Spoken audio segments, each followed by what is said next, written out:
I'm Jenna Anderson with Growing Power, and I'm joined with Lineworker Carl and Lineworker Marshall. This year for Lineman Appreciation, we are doing hot wings and lineman things. So we, from our members at Buffalo Wild Wings here in Baxter, we ordered 25 wings. We're gonna start without sauce, and I'm gonna ask questions to you guys. And you guys are in the hot seat because you're always working on hot lines. See what I did there? Yeah? Yep. So you guys are in the hot seat and you're just gonna answer questions that we wanna know, and our audience would like to learn more about you guys and our line workers. I'm ready. Let's just try it out. So we just get to eat the wings and I'll ask the question. Okay, fire away. So starting out easy, what made you wanna become a line worker?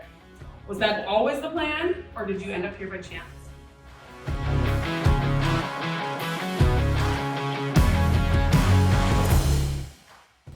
I wanted to work outside.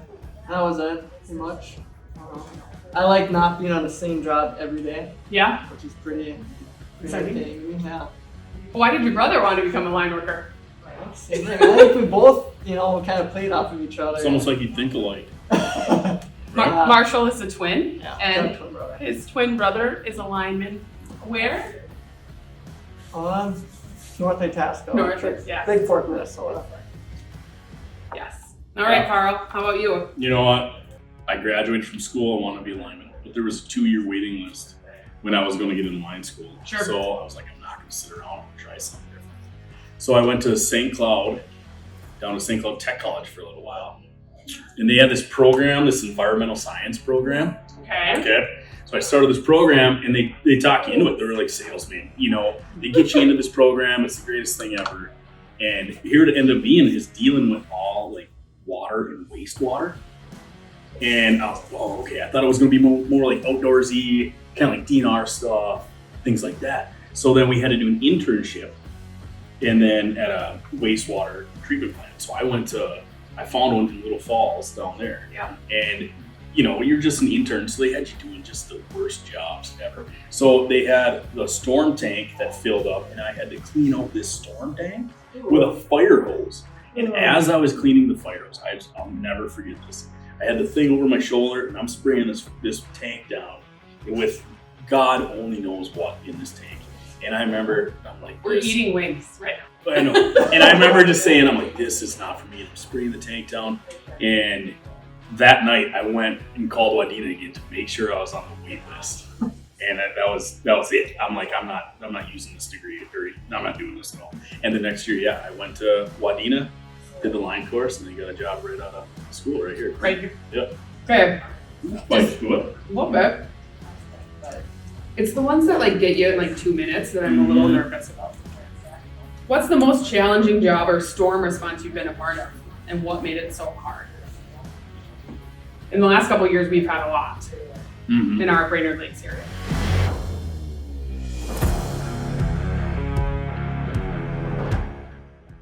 Probably working an underground pole in the cold. That's not fun. But And why is that so tough? Why is that harder than the overhead lines? just because you gotta dig into the ground, you got the what's called frost chain. Get a frost Yeah, chain. you gotta cut down to the ground, and then you gotta chisel with the jackhammer. I mean, the last one we had took us 3 hours to chisel through. Right. So it's like, you're sitting there on the ground the whole time, and it's loud, it's cold out. And you're a little man on the totem pole, so I'm sure you're chiseling. Yeah. You're in the hole. Yeah. Nice. But it's warmer in the hole sometimes. That is true. I bet. It's warmer. It is true. When it's that cold, Yeah. that's the place to be. Yeah. And do you always know, if the fault is at that spot, or are you right? It's You're kind of hopefully, you can pinpoint it down, and then hopefully within, whatever couple feet of it is. Pretty close. yeah, but a couple feet is still a lot when you're chiseling through. Yeah. Oh, But absolutely. you need that much vehicle. Right. Right. It was in the summer, I think, the 2016 storm. We built a line, a V-phase line, I'm pretty sure, on the Buxton Road, and then it was all brand new, and it just 2 years later, I think that storm came through after we built the line. It just decimated. Was that the straight line wind one that was on Go Lake where people were without power for? Yeah, Yeah. I think that was Yeah. up. This was up north by Woman Lake or something like that.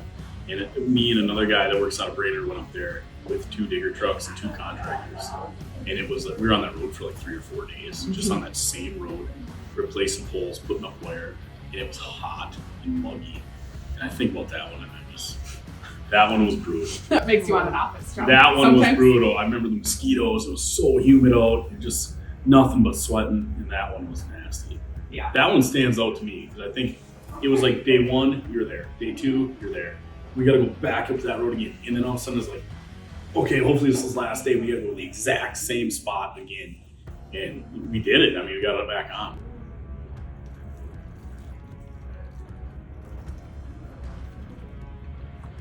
Yeah, that one's a little. Initially, it's got a kick. That does. That one's a little hotter than the other one. That was a big jump. Right on the back of the. Oh. Yeah, back of your throat. Oh, goodness.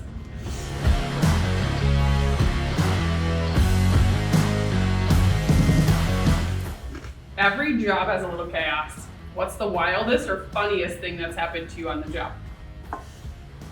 Carl, you're drinking milk already. The milk helps. I just. Yeah, it's stuck right in my nasal lip, right here. Oh man. I'd probably say we had an underground fault on an island. You know, cable goes under the water to the island, and we're like, how are we gonna get to this island? You know, we don't want to swim. I don't want to swim. That's That's how I would I was like, I had to swim. But then luckily there's a guy on like a jumbo with a little trolling motor. Yeah. Yelled at him, and he came over, and he was a lineman from out of state. Oh! He's like, Perfect. oh, what's going on? I was like, oh, yeah, we have a fall from the island out there. Can you give me a ride over there? Yeah, he gets it. Yeah, he gave me a ride over there, and that was it. It was just fun to get a boat ride. Yeah, I bet. And not swim. There was when I was here not too long. We had to retire some cable. I was with a guy that's now retired, and we went in his boat. I had to dive down. I don't know, it wasn't too deep, 6-8 feet deep, and I had to cut the cable. And we brought it up, and then we had to tow it back with the boat. And I remember diving down like 2 or 3 times trying to find it. And I was like digging in the sand, and he was like, "What's taking so long?" And I'm like, "Well, I'm not a scuba diver. you're the one on the boat. I'm the one diving down, holding my breath, you know." And we got down there, found the cable, pulled it out. It took all day. You know, it took a while, but that was pretty crazy. I mean, that was something different than you do every day.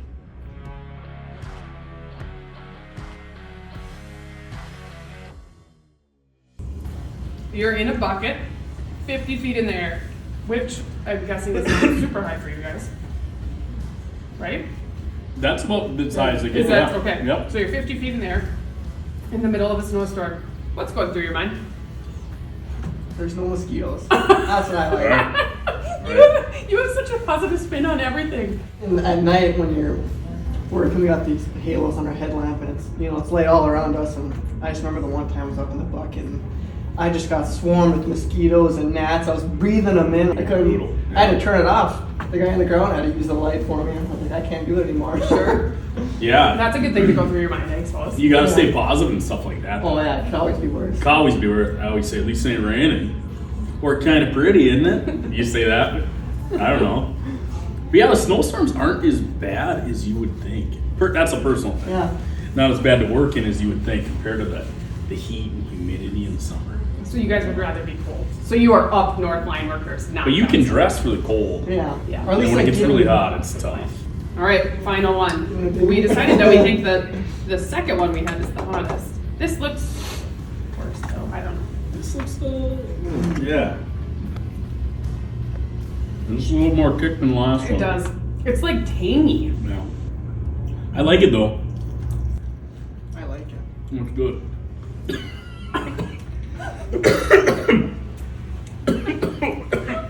Are you okay? That's Yeah. not the hot sauce. No, this is one Just had a cough. allergies, you know. You won't have allergies after this.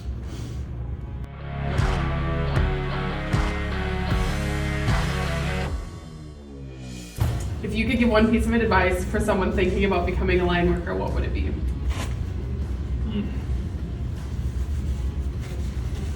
It's a great job.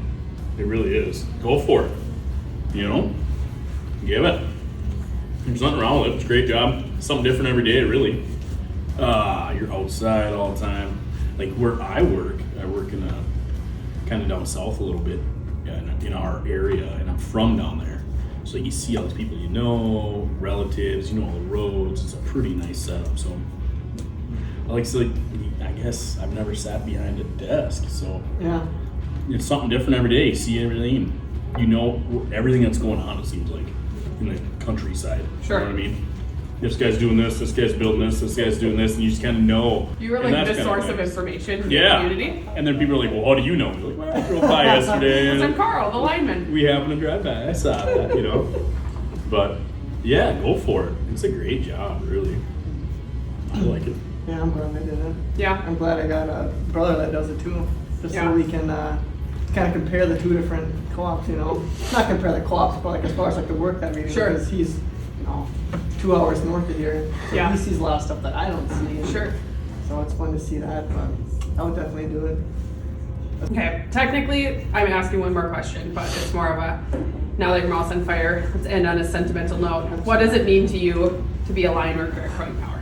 When I was in line school, going to line school, they asked everybody, like the first day, they asked everybody where you would want to work. And I'm like, I remember I said Crowing Power.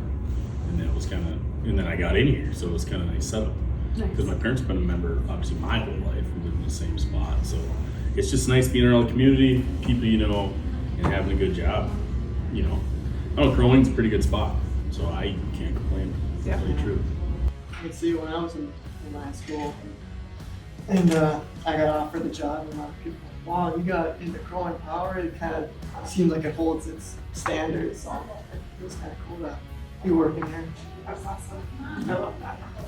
Well, I appreciate you guys being willing to get lunch and have this conversation so that our viewers and our members and our community can understand a little bit more behind the lines with you guys and get to know you, because I'm with you. I think you guys are heroes in my eyes. You guys get out and do the hard work, especially in the worst conditions. I could never do that, and I'm really thankful to call you guys my coworkers. So thank you for everything.